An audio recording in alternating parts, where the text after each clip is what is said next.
سلام دوستان عزیز.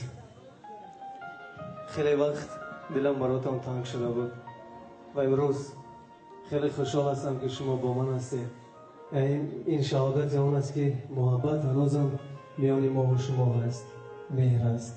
با همه شما سلامتی، روزگار آباد، تن صحت، خاطر جمع، عافیت میخوام. خانه‌تون پر گندم باشد. خوش آمدید میگم به یک ترانه شوخ برای شما. حرف و صحبت‌ها در پیش هستن. خوش آمدن دوستان ارجمند. سلامت باشید.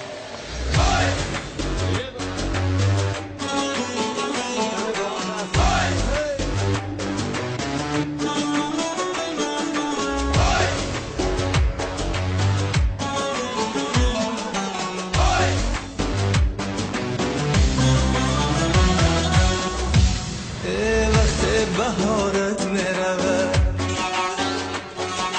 یار از کنارت میرود صبر و قرارت میرود از من تو یاد میکنی صبر و قرارت میرود از من تو یاد میکنی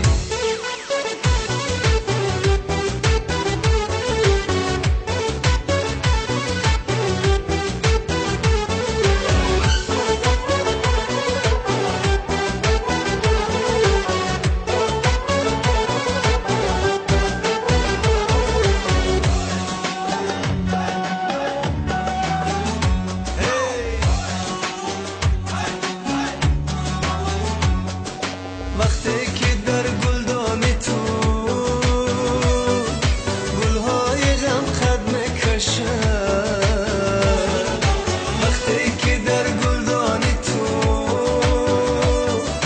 گلهای غم قد میکشن نوروزی عمرت میرود از من تو یاد میکنی نوروزی عمرت میرود از من تو یاد میکنی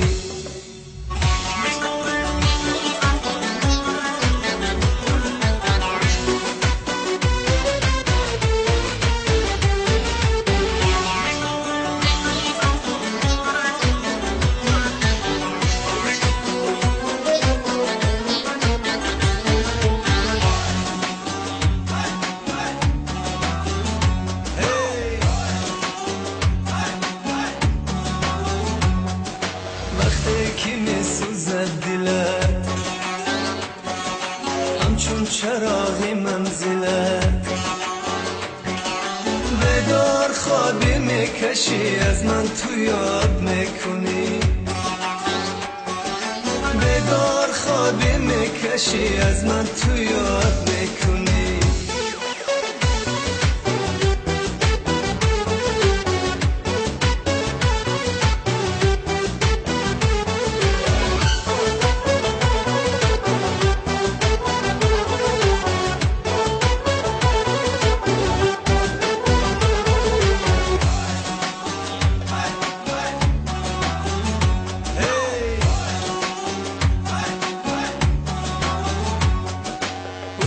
جوانت میرود نام و نشانت میرود حسن جوانت میرود نام و نشانت میرود ای آرامی جانت میرود برکی تو ناز میکنی آرامی جانت میرود برکی تو ناز میکنی وقت بهارت میرود یار از کنارت میرود صبر و قرارت میرود از من تو یاد میکنی